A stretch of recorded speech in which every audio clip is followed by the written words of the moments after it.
Hi, I'm Sarah Cowgill, along with Andrew Moran, John Clark, Dave Patterson, and Graham Noble. And this is The Conservative Five, an online TV production of Liberty Nation News.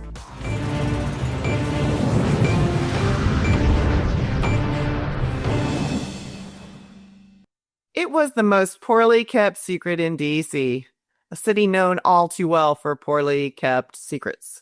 The supposed leader of the free world was neither mentally nor physically up to the job. Before the very eyes of the American people, Joe Biden was deteriorating. It seemed as if every time he appeared in public, Biden said or did something bizarre. There were confusing monologues, blank thousand-yard stares, mouth agape for minutes at a time, and then the diagnosis with prostate cancer, which has metastasized to his bones. A sitting president. Best health care in the world. Seriously? We've said our condolences for this man. But now let's talk about what the American people have just been through. Lead us off, Graham, please. Well, I'm going to start by saying that, in my view, this is the biggest political scandal in American history. To me, this way outstrips Watergate. And the reason why I say that is because we found ourselves in a situation, even though we didn't know it at the time, well, some of us suspected it. We found ourselves in a situation where the guy who is supposedly running the country, the guy who was elected, I will use that word with hesitancy, but that's just me. He's not. Let's clarify, the election was confirmed. It's certified. It was confirmed. The official result said that. Yeah, official result. All right. But here's the man, and let's forget that. Let's forget quibbling over 2020 right now, and let's just say, okay, he was the elected president, but he wasn't running the country. There was a cabal of other people in the White House making decisions, possibly for most of that 4 years, at least for the last year or so. And when certain people in this country like to go on about threats to democracy, well, okay, we're not a democracy. We're a constitutional republic. But nevertheless, they talk about threats to democracy all the time. And here we had a group of unelected people calling the shots. And so that is what makes it the biggest scandal in history. Now, as for the cancer thing, well, you don't suddenly get stage 4 metastatic cancer. It doesn't happen. And so therefore, he must have had that for at least a couple of years, and probably from everything I've read, chances are 3 to 4 years. And likely was not allowed to be treated for it. Right. And that is the terrible thing. I mean, look, I am no fan of Joe Biden whatsoever. I think he was actually a rather unpleasant individual for his entire political career. But it is shocking the fact that this man may have actually been denied like life-saving treatment because the people around him didn't want anyone to know that he had this illness. I mean, they were even trying to cover up the fact that he was, he's slurring his speech a little bit and kind of wandering off, aimlessly down runways on airports so that his Secret Service detail had to chase him back to the car. They were worried about, they were already trying to cover that up, let alone the cancer. That perception versus, the perception that you cannot see. Yeah. And so what you had here at the end of the day was a group of people who were determined to keep up the facade so that they could actually run the country and implement their agenda. And in the meantime, you could almost say possibly cost this man, Joe Biden, his life, or at least deprived him of the chance of having some treatment that would have given him a longer life. You know what, Dave, just how egregious were the actions of those around Joe Biden and Kamala Harris? I mean, what kind of penalties, if any, are they likely to face if we ever get to the bottom of this? I don't think they'll face any penalties. We've never had a circumstance well, we have actually. President Woodrow Wilson, where his wife provided the the caretaker presidency. But effectively, that was for 17 months, and very little was at stake.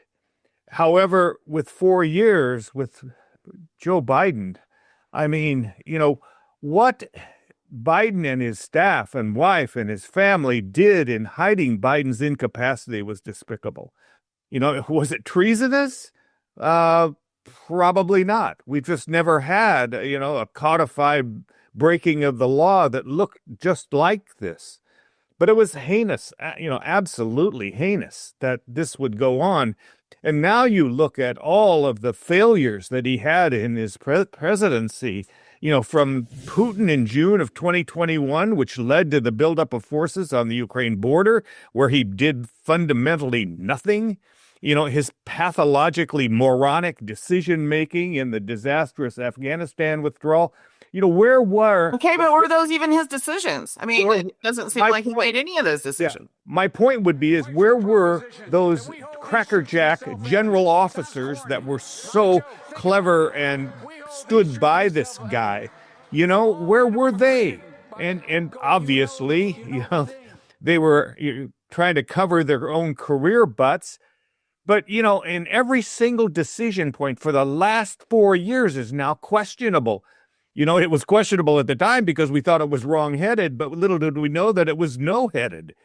And so this is a circumstance which we simply have never experienced before. And, this is exactly what the 25th Amendment was ratified back in 1967. This is precisely the circumstance that prompted... They could not afford Kamala Harris. Well, okay, so, we dodged a bullet, right, I don't know, but I do have a big problem still. And I'm going to ask our lovely counselor on panel today, Mr. John Klar, about the just ridiculous auto pen use. I mean, is that going to come back and bite this administration, or are we stuck on that too and we can't do anything about that? Well, I think we're stuck, but I think it is a particularly salient point now. Donald Trump had cautioned that the precautionary pardons back in March, I think he said, were void and vacant and questioned their legitimacy. And he's certainly being vindicated now, which really, more broadly, some people at times maybe under their breath called it the weekend at Bernie's, presidency. It now looks like it really was, and that the party of the ends justify any means possible, and the mainstream media who cooperate with them are now complicit on the record. And Dave said there'll be no penalty. Well, there may be no penalty in the courts, but there seems to be a political penalty. And while many want to focus on Donald Trump's latest speech for Memorial Day or what have you, it seems like they have total blinders on the left about any accountability whatsoever, any concern that our entire administration was hijacked. And so where the auto pen comes in is very interesting because, President Biden did confirm his auto pen signing of thousands of pardons and release of criminals. He did do that. But as one group has been evaluating, at least 8 very substantial, really potent changes in energy policy in particular were implemented based on EOs signed by an auto pen without any corroborating confirmation by Joe Biden in any oral presentations. He never referenced them, which raises the question about who was behind them at all. Now, whether that impacts their legitimacy because Donald Trump can simply reverse them and we move on, I don't know. It seems to me that a very interesting executive order by our current president would be to ban the auto pen because the problem wouldn't exist if we didn't have one. George Bush never used it. I think Obama was the first one to use it that's documented. Just get rid of the thing. When in doubt, throw it out. But definitely the recent revelations have exponentially amplified the analysis of everything he ever signed and thrown it all in doubt now.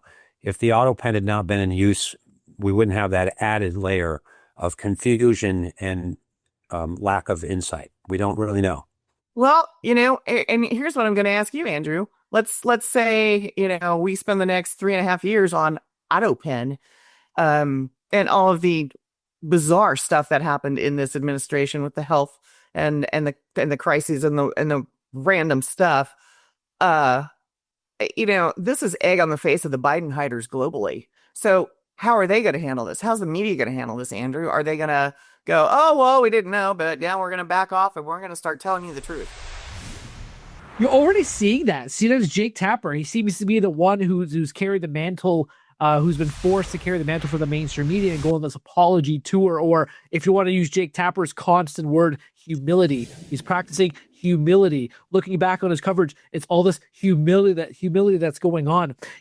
He's hired obviously a public relations agency, but overall, you're seeing the new narrative being peddled by the mainstream media, or particularly Jake Tapper, because now he's saying, yes, I can't believe the Biden administration and the Biden White House, shielded all this information from us. How could they deceive us like this? But now, you know what? The Trump administration, they're not being forthright when it comes to President Trump's health records. So you know what this means? They're gonna emphasize now Trump's health, his cognitive abilities, his physical health. I think the great example that's going to happen in the future is the way Jake Tapper, for example, covered Trump's health in the first term. He would have all these segments talking about Trump's mental fitness. Oh my goodness, Trump, he held a bottle with 2 hands opposed to 1. Oh, he walked down a steep slope very slowly. It's just made it up the freaking stairs to the plane, at least. Yeah, exactly. So this whole thing with Joe Biden, it's just a cover-up for it to something larger, to now just expose Trump and claim that his health is under attack or his cognitive abilities are declining. So I just find this whole thing moronic. And Jake Tapper, I can't buy anything he's saying at all, because the public relations people are feeding him these lines to use to make him seem like, oh, I'm a holy figure now in the mainstream media. Trust me, trust what I'm saying. And now I'm for sure going to go after the White House until the next person succeeds Trump with the donkey on the side. All right. Well, you know what, guys? Say what you will, but this is the biggest underhanded scandal of modern day politics. I mean, if you're not looking into this, you're not doing due diligence, you're not being a critical thinker. This needs full disclosure to the American people now. Not like Epstein, not like the assassination of Robert F. Kennedy. Now, the bell tolls, and it has to toll for Joe Biden. Thanks for tuning in. Thanks for being with us today.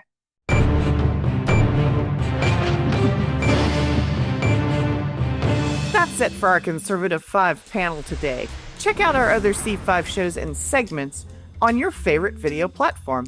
YouTube, Vimeo, Rumble, well, we're on them all. As well, Liberty Nation News has its own Roku channel where you can see all of our TV productions. Now, Liberty Nation does not endorse candidates, campaigns, or legislation, and this presentation is no endorsement. I'm your host, Sarah Cowgill. Thanks for joining us today for the latest news and commentary. Your choice for free thinking, free speech, libertynation.com.